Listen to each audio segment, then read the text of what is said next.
Hai guys, ketemu lagi dengan saya di channel kita. Terima kasih sudah klik video saya. Semoga kalian diberi kesehatan dan rezeki yang melimpah. Amin. Pada video kali ini saya akan membacakan 3 bab, yaitu dari bab 4009 sampai 4011. Oke, kita langsung aja bab 4009. Setelah itu, Goli menyalakan mobil dan membawa ketiganya ke pinggiran kota. Goli mengendarai mobil sampai ke lokasi grup Italia. Lingkungan di sini jauh lebih kacau daripada Chinatown. Tidak hanya ada semua jenis gangster di jalan, tetapi juga banyak gadis jalanan yang mengenakan pakaian yang sangat centil. Rolls-Royce yang dikendarai oleh Goli ini sangat menarik perhatian di tempat seperti ini.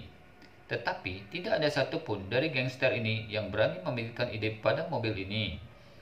Sebaliknya, ketika mobil ini lewat, mereka biasanya berdiri lurus, mengangkat tangannya untuk menyapa. Di lingkungan ini, semua orang tahu bahwa mobil ini baru dibeli oleh pemilik grup. Jadi, mereka tidak peduli siapa yang duduk di dalam mobil, mereka akan langsung memberi hormat dan menunjukkan rasa hormat ketika melihat mobil ini lewat. Goli memainkan musik yang keras yang memekikkan telinga di dalam mobil, menggelengkan kepalanya dan mengemudikan mobil menuju pintu sebuah bengkel mobil. Beberapa pemuda dengan wajah Eropa berjaga di pintu masuk bengkel, dan 7 atau 8 mobil sudah diparkir di halaman saat ini. Goli mengendarai mobil langsung ke dalam bengkel dan kemudian berkata kepada Yechen, "Bung, kita sudah sampai." Yechen dan kedua gadis itu mendorong pintu untuk keluar dari mobil. Melihat bengkel yang penuh dengan suku cadang dan tertutup oli, mengerutkan kening dan bertanya, "Tempat apakah ini?" Goli buru-buru berkata, "Jangan khawatir, arena ada di belakang. Tempat ini hanya digunakan sebagai penutup. Ikut denganku." Ketiganya mengikuti Goli melalui bengkel perbaikan dan masuk ke ruangan lain di belakang. Ruang ini tidak besar, ada meja bundar di depan pintu. Ada 4 atau 5 anak muda duduk di depan meja bundar yang sedang bermain poker. Mereka juga penjaga. Ketika beberapa orang melihat Goli datang, mereka semua berdiri dan menyapa dengan hormat. Goli mengibaskan rambut panjangnya dengan bangga dan berjalan terhuyung-huyung. Kamar ada di dalamnya, memiliki tangga yang mengarah ke bawah tanah. Goli menunjuk ke tangga dan berkata sambil tersenyum, "Tempatnya ada di bawah sini." Ketika ketiganya mengikuti ke lantai bawah tanah, mereka menemukan bahwa ada gua lain di dalamnya. Setelah menuruni tangga, ada aula sekitar 50 hingga 60 meter persegi, dan ada berbagai macam meja judi. Di depan setiap meja permainan, ada dealer yang membagikan kartu, tetapi tidak setiap meja permainan memiliki pemain. Yechen melihat dan menemukan bahwa bisnis di sini tidak baik. Setengah dari meja permainan tidak memiliki tamu, dan setidaknya ada 1 orang di meja permainan dan 3 atau 5 lainnya. Jadi, Yechen mengerutkan kening dan berkata dengan sedikit kecewa, "Mengapa ada begitu sedikit orang di tempatmu?" Goli tidak bisa menahan perasaan sedikit malu ketika mendengar ini. Bisnis kasino semakin buruk akhir-akhir ini dan memang semakin sedikit orang. Namun, dia tidak bisa menunjukkan rasa malunya di depan Yechen. Jadi dia tersenyum dan berkata, "Kita datang lebih awal dan banyak tamu sepertinya akan datang dan bermain nanti." Yechen berkata tanpa malu-malu, "Aku telah bermain di berbagai banyak kasino seluruh dunia. Tidak peduli negara mana, waktu utama kasino adalah dari jam 8 malam hingga jam 12 siang. Dan kita bahkan belum masuk jam 9. Jelas bahwa bisnis tidak berjalan dengan bagus." Mengatakan itu, Yechen menggelengkan kepala dan bergumam, "Sialan, jika kasino dengan bisnis yang bagus pasti sudah penuh saat ini. Kamu baik-baik saja di sini. Aku pikir ada lebih banyak pria yang berjaga di luar sana daripada tamu." Mendengar ini, Goli semakin malu. Dia melihat bahwa Yechen membawa ratusan ribu uang tunai di tangannya. Jadi, dia takut Yechen tiba-tiba berhenti bermain dan dia akan sibuk malam ini. Tidak peduli berapa sombongnya dia tidak berani membunuh orang di kasino secara langsung. Jika kabar ini menyebar, kasino akan berhenti beroperasi di masa depan. Jadi dia berkata kepada Ye Chen, sejujurnya kami hanya melayani pelanggan berpenghasilan tinggi, tidak seperti kasino lain yang dijalankan oleh geng, di mana semuanya dimasukkan ke dalamnya. Tempat ini hanya untuk pelanggan berpenghasilan tinggi, menyediakan suasana yang nyaman dan tenang. Mengatakan itu, Gauli berkata dengan datar, Bung, kamu telah datang jauh-jauh. Kamu bukan hanya kerabat Xiaofen, tetapi rekan senegaranya di Tiongkok. Dalam kasusku, kamu adalah pelanggan VIP di sini. Malam ini, aku akan melayanimu secara pribadi dan memastikan kamu ada di sana, bersenang-senang dan bersenang-senanglah di sini. Segera setelah itu, Gauli menyapa seorang adik laki-laki dan memerintahkan dengan ekspresi bangga. Pergi, ambilkan chip senilai 10.000 yuan untuk pria ini dan taruh di rekeningku. Setelah itu, dia tersenyum lagi dan berkata kepada Ye Chen, Bung, aku akan membayarnya. Aku akan memberimu 10.000 chip dulu. Kamu bisa bermain dan mencoba keberuntunganmu. Untuk kasino, chip yang dikirim ke depan adalah umpan. Mereka memiliki 10.000 cara untuk memenangkan chip yang dikirim keluar dan kemudian memikat para tamu untuk mengambil uang asli mereka. Ye Chen tersenyum pada saat ini dan berkata dengan acuh tak acuh, Aku Ye Chen berjudi dari selatan ke utara, dari timur ke barat. Meskipun aku kalah lebih banyak dan menang lebih sedikit, tetapi aku tidak pernah mengambil chip orang lain untuk turun. Dan aku tidak mampu kehilangan orang itu. Setelah berbicara, dia langsung mengambil 10 bundar uang tunai dari kantong plastik, melemparkannya langsung ke pelukan Gauli dan berkata dengan ringan, Pergi, beli aku 100.000 chip dulu.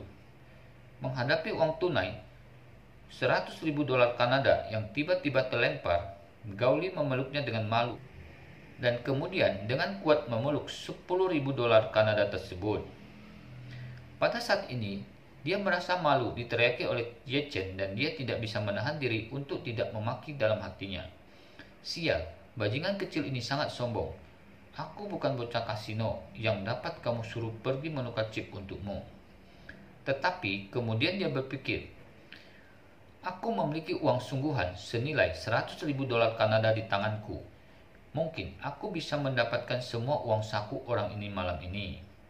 Ini adalah bisnis besar. Aku harus mengendalikan temperamentku. Akibatnya, kemarahan di hatinya menghilang dalam sekejap dan rasa malu terlempar ke awan. Dia diam-diam berkata dalam hati, teman ini terlihat seperti master yang tidak buruk untuk uang. Diperkirakan dia dulu berjudi di tempat lain dan ditawari sebagai master. Dia telah lama terbiasa dengan cara memanggil dan berteriak kepada orang lain. Lupakan saja, aku akan melayani dia hari ini. Siapa yang tidak bisa bergaul dengan uang? Memikirkan hal ini, dia langsung tersenyum dan berkata, Oke sobat, tunggu saja. Aku akan pergi dan menukar chipmu sekarang. Oke, kita lanjut lagi ke bab 4010. Segera, Gauli dengan anggun membawa mampan chip berwarna-warni kepada Ye Chen. Nilai chip mulai dari 100 dolar Kanada dan naik menjadi 500 dan 1.000 dolar. Dia menyerahkan chip itu kepada Ye Chen dan berkata sambil tersenyum, Bung, ini chipmu. Ye Chen mengangguk, melambaikan tangannya dengan acuh tak acuh dan berkata dengan acuh tak acuh, Kamu peganglah. Aku? Gauli tercengang dan sekali lagi merasa bahwa kepribadiannya telah sedikit dihina. Namun, Ye Chen mengeluarkan chip 5.000 dolar langsung darinya, memasukkannya ke dalam saku Gauli dan berkata dengan santai, Jangan khawatir, aku tidak akan membiarkanmu pergi dengan tangan kosong. Ekspresi Gauli sedikit terkejut dan dia segera merasa bahwa orang ini, Ye Chen, pastilah seorang pejudi tua yang telah berada di kasino sepanjang tahun. Dan pada pandangan pertama, dia murah hati dan memberi 5.000 dolar untuk tip lulus. Jadi, Gauli segera memasang ekspresi menyanjung dan sambil berkata, Oh, terima kasih Tuan Ye. Gauli yang telah menerima uang sedikit lebih sopan kepada Ye Chen dan bahkan mengubah namanya dari teman menjadi Tuan Ye. Ye Chen melambaikan tangannya dengan ringan sebagai tanggapan. Jadi, dia mengambil setumpuk chip lagi. Terus mengambilnya dan meletakkannya di tangannya. Membuat suara ketukan plastik yang renyah dan berkata kepada Goli, "Perkenalkan padaku, biarkan diperkenalkan kepadaku, permainan menyenangkan apa yang ada di sini."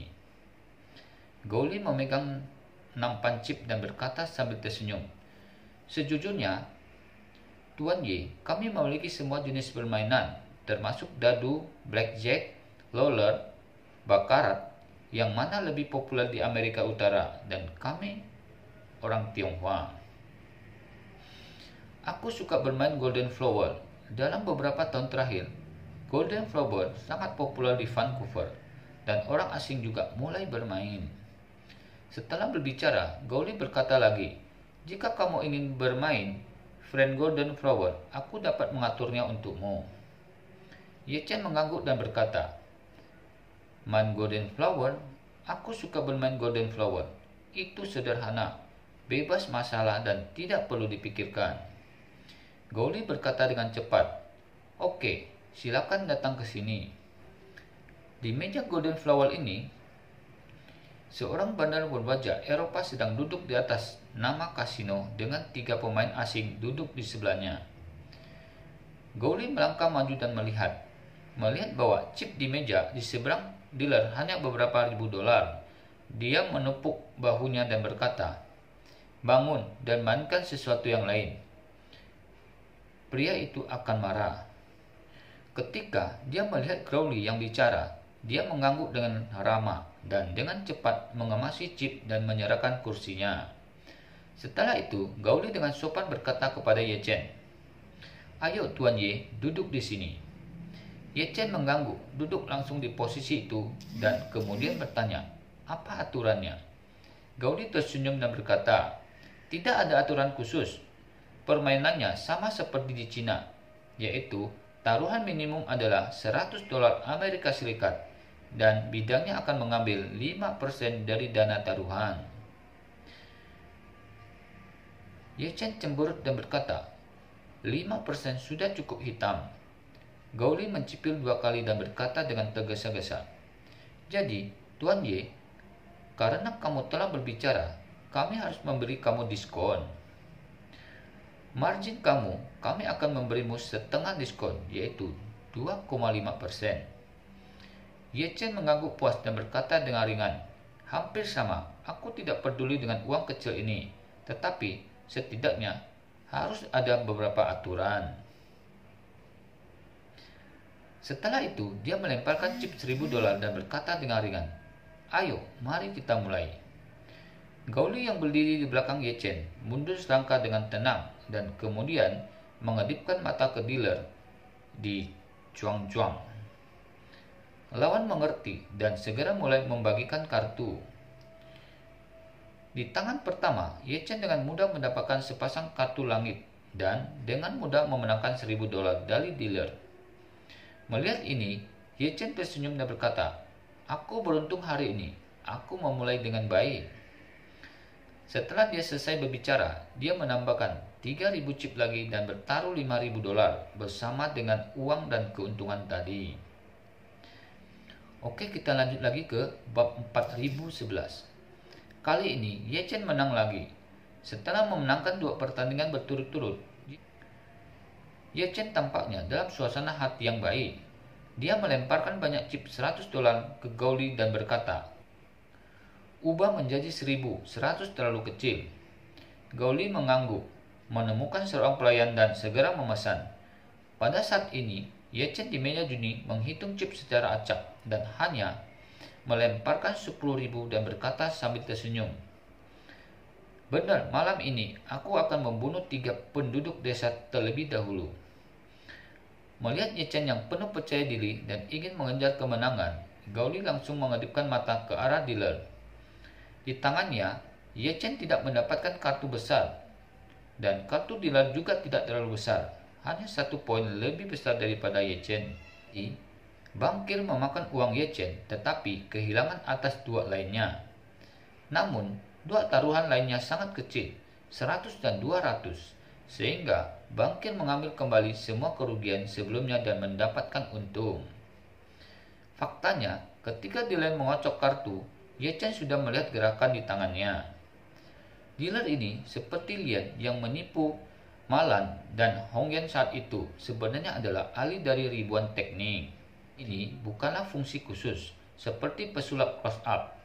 Itu bergantung pada kecepatan tangan yang hanya cepat dan tidak dapat dipecahkan, serta semua penutup mata dan alat peraga khusus. Dealer di depan Ye Chen juga menguasai 1000 keterampilan. Saat mengocok kartu, dia menyembunyikan golden flower yang dia inginkan di posisi yang dia inginkan. Dan kemudian menggunakan tekniknya yang sangat cepat dan memori yang terlatih khusus untuk meletakkan kartu-kartu ini. Dan melakukan itu dalam urutan yang dia inginkan. Namun, kecepatan tangannya hanya dapat menimu orang biasa, tetapi dia tidak dapat menimu Ye Chen. Namun, kecepatan tangannya hanya dapat menipu orang biasa, tetapi dia tidak dapat menipu Ye Chen. Tapi Ye Chen tidak peduli. Dia di sini untuk menjadi dewa kekayaan malam ini, dan dia akan memasak seluruh gengs Gaoli dan mengirimnya kepada Wan Po Jun untuk bekerja sebagai kuli. Menurut pendapat Ye Chen, uang kecil ini dianggap sebagai uang muka. Jadi, dia sengaja berpura-pura sedikit kesal dan berkata, "Sial, itu hanya sedikit pendek. Aku masih tidak percaya." Setelah berbicara, dia melemparkan 10.000 lagi dan berkata dengan keras, "Ayo lagi." Gaoli dalam suasana hati yang baik saat ini. Seperti yang disebut penipuan 10 perjudian, kasino adalah pencetusnya. Sama seperti Gaoli, dia memainkan taktik psikologis yang paling umum. Pertama, biarkan Ye Chen memenangkan 2 kali permainan di tangan dengan keuntungan besar. Sehingga Ye Chen memiliki ilusi bahwa keberuntungan kartunya sangat bagus malam ini. Dan kemudian menggunakan keuntungan yang sangat kecil untuk memenangkan permainan Ye Chen. Kemudian memenangkan kembali kemenangan Ye Chen sebelumnya. Dan bahkan membawa kembali keuntungannya. Rasa bahwa ini akan membuat Ye Chen tidak rela. Dan dia akan merasa bahwa dia hanya sedikit kekurangan keberuntungan, dan yang berikutnya akan segera dimenangkan kembali. Dan Ye Chen benar-benar berperilaku seperti ini. Semua ini membuat Gaoli merasa bahwa Ye Chen telah terperangkap dalam perangkapnya, dan terlihat dengan mata telanjang bahwa semakin ketat perangkapnya, semakin dalam pelangkatnya. Ye Chen telah memenuhi harapan Gaoli dan segera jatuh semakin dalam ke dalam permainan Pai Gao ini. Hanya setengah jam kemudian dia sudah kehilangan semua 100.000 chip yang ada. Hanya setengah jam kemudian dia sudah kehilangan semua 100.000 chip yang dia tukarkan. Melihat bahwa Ye Chen telah kehilangan chip terakhir, Gaoli masih sedikit tidak rela. Jadi, dia segera melangkah maju dan menghibur. "Tuan Ye tampaknya sedikit kejam untuk keberuntungan kartu akhir-akhir ini. Poin kartu di tanganmu itu sudah sangat besar. Aku pikir kamu pasti akan menang. Tetapi, aku juga tidak berharap kartu dealer menjadi sedikit lebih besar dari kartumu. Itu kekalahan yang besar."